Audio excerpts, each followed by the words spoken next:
I would like to introduce you to some important terminology that we're going to be utilizing throughout the rest of our experience here in Chem 2A. And these terms are atomic number, mass number, isotopes. You find this information in section 4.4 and 4.5 of your text. And I always like to introduce the concept of ions at this same point as well. Even though your text doesn't introduce that until chapter 6, I like to incorporate it here with what we're learning in chapter 4. Before we go any further, I suggest that you have a periodic table handy for you to look at. You can find one in the front cover of your textbook. There's also a PDF form that you've been sent that you can print out. Periodic table is going to be your best friend and important tool that you'll need to use throughout the rest of your time here in this class. So let's jump in and tackle the first of the terms that's listed, which is atomic number. Atomic number is the number of protons in the nucleus of an atom. And you see here in blue a very important association that I'd like you to make right now as I'm introducing you to atomic number. Atomic number is the number of protons in the nucleus of an atom, and that is what determines the identity of the atom. Tells you what element this atom is a part of or comprises. So I give you, for example, 3 symbols from the periodic table. The first, hydrogen, very first element listed. You see a whole number 1 in the box with hydrogen, and it can appear either at the top or the bottom. The important thing is it will be the only whole number in the box, and this whole number in order of increasing sequence as you move through the periodic table. That number 1 is the atomic number. So it's telling you that all atoms of hydrogen contain 1 proton in their nucleus. Below hydrogen on the periodic table is the symbol Li for the element lithium. You see the whole number 3 in the box with the lithium symbol. That's the atomic number of lithium. The number of protons in every lithium atom is 3. Carbon, atomic number of 6. Any element of carbon, its atoms have 6 protons in their nucleus. So all atoms of the same element have the same number of protons in their nucleus. Because atoms are neutral, they have no overall charge. We remember protons are positively charged, electrons are negatively charged. Their relative charges are the same magnitude but opposite sign. So if we have a neutral carbon atom with 6 positively charged protons, it must also have 6 negatively charged electrons surrounding that nucleus in order to be a neutral atom.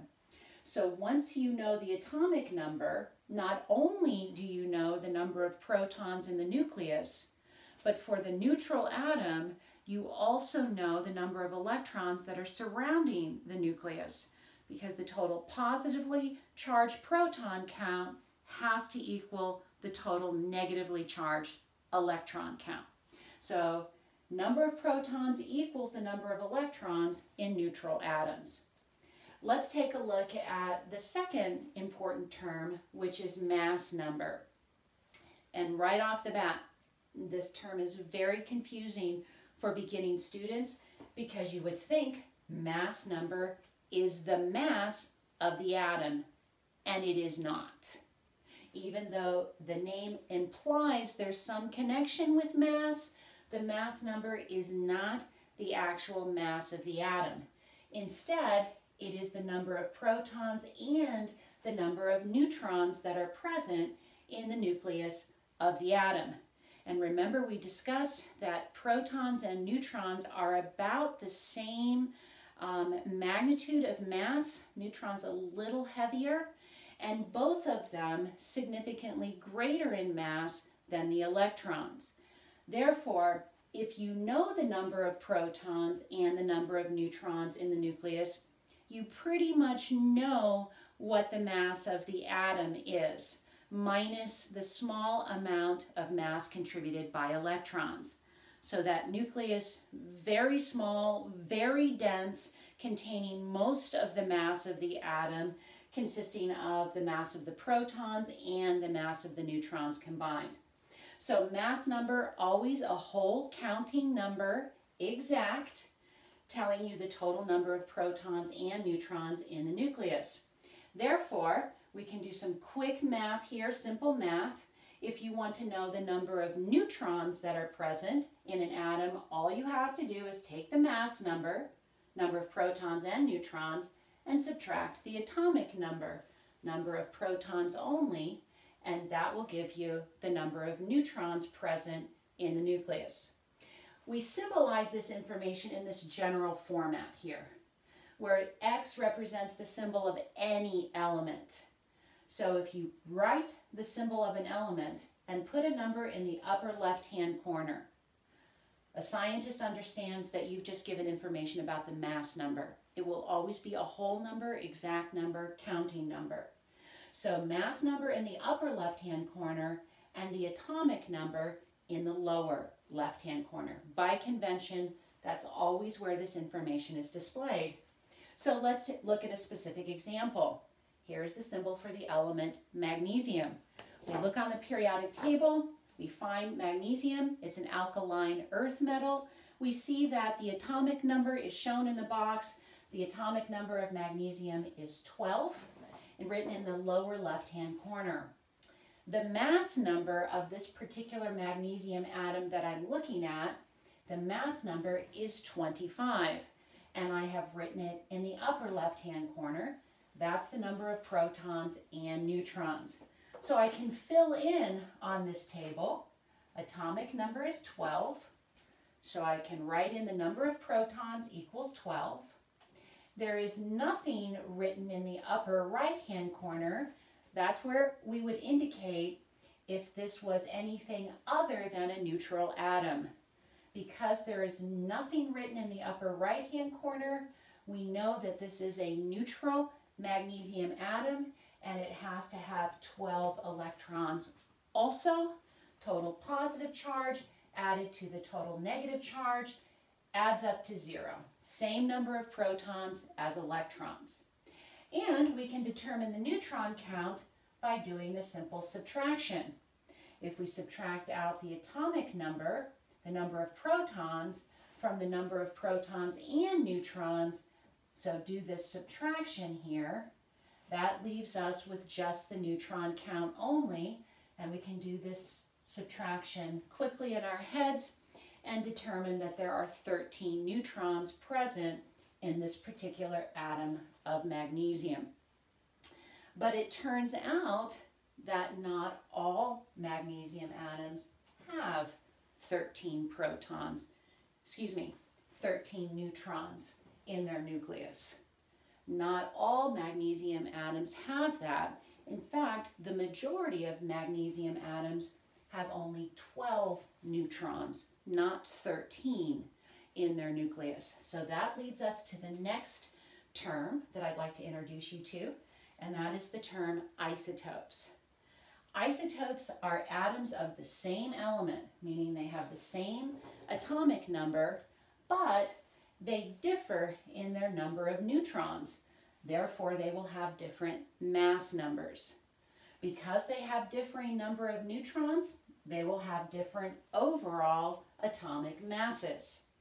It turns out that virtually every element on the periodic table has more than one naturally occurring isotope. There are a couple of elements that only have one isotope present. In other words, only one type of atom with one type of neutron count relative to protons, but most elements have more than one naturally occurring isotope. Let's take a look at the element carbon, for example. Carbon has 3 naturally occurring isotopes that we have identified and characterized that have any sort of degree of stability to them, and even that, not all of them are as stable as others. So 3 naturally occurring isotopes of carbon, but they are not all present in the same amount. These 3 naturally occurring isotopes are carbon-12. So notice we name them by indicating the mass number of the isotope. So carbon-12, a total of 12 protons and neutrons. There's also carbon-13, a total count of 13 for the sum of protons and neutrons, and then carbon-14. These are the three naturally occurring isotopes of carbon, and carbon-12 overwhelmingly is the most abundant of those three isotopes. So almost 99%, 99 out of 100 carbon atoms that you find in nature would be the carbon-12 isotope. Carbon-13, about 1.1%, which means that carbon-14 is present in very, very small amount, and I've indicated that this is a radioactive isotope, meaning its nucleus is unstable, and we'll learn more about radioactivity in the next chapter. So having given you these three isotopes, and there is no way to predict just by looking at a symbol on a periodic table for an element how many naturally occurring isotopes there are, you'd have to look that information up in a chemistry handbook or quite easily Google it. Once we have these facts for these naturally occurring isotopes, we can quickly fill in this table. Because I've identified the element as carbon atoms, even though I haven't filled in the atomic number, you can very quickly look at the periodic table. We referenced carbon here, and on the periodic table, we know that carbon has an atomic number of 6. 6 protons in the nucleus of any carbon atom. So that atomic number of 6 telling us there are 6 protons. These are all atoms of the element carbon. There is nothing written in the upper right-hand corner, which is our signal that this is a neutral carbon atom. That means the total number of negative electrons has to equal the total number of positive protons. So we can fill in that 666. But the neutron count is going to differ. That's the essence of what an isotope is, differing numbers of neutrons present in the nucleus. And again, we simply subtract the atomic number from the mass number to determine the number of neutrons. So 12 minus 6 gives us 6 neutrons in the nucleus of the carbon-12 isotope. 13 minus 6, 7 neutrons are present in the nucleus of the carbon-13 isotope atom. And then carbon-14, 14 minus 6, 8 neutrons present in the nucleus of an atom of carbon-14. The last thing I want to mention is the term ions. And as I said at the introduction, ions are introduced in chapter 6, but I'd like to draw your attention to them at this time. Ions are atoms which have acquired a net charge, either negative or positive. So a net charge, either positive or negative, through the gain or loss of electrons. And we give specific names to cations we give specific names to ions depending on their charge. If we refer to an ion as a cation, we are indicating that this is a positively charged ion. Overall net charge on the ion is positive. And the way that it is formed or happens is because the atom has lost one or more electrons. Never a change in the nucleus in the proton count, always a shift in the electron count. So if a neutral atom loses electrons, it will now have a greater number of protons in its nucleus than it has electrons outside of the nucleus. More positive charge than negative charge, and it becomes a positively charged ion, a cation. When we discussed properties of metals, I mentioned that a chemical property of metals is that they tend to react to lose electrons and form cations. We'll be exploring that idea further as we get into types of chemical reactions, bonding that is taking place with compounds that have metals as part of their composition. The other type of ion is called an anion. And anions are negatively charged ions formed by atoms gaining one or more electrons.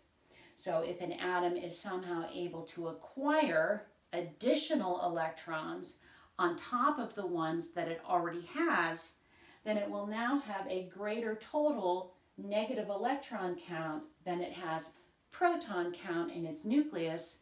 More negative charge than positive charge gives it an overall net negative charge. Nonmetals tend to react to gain electrons and form anions.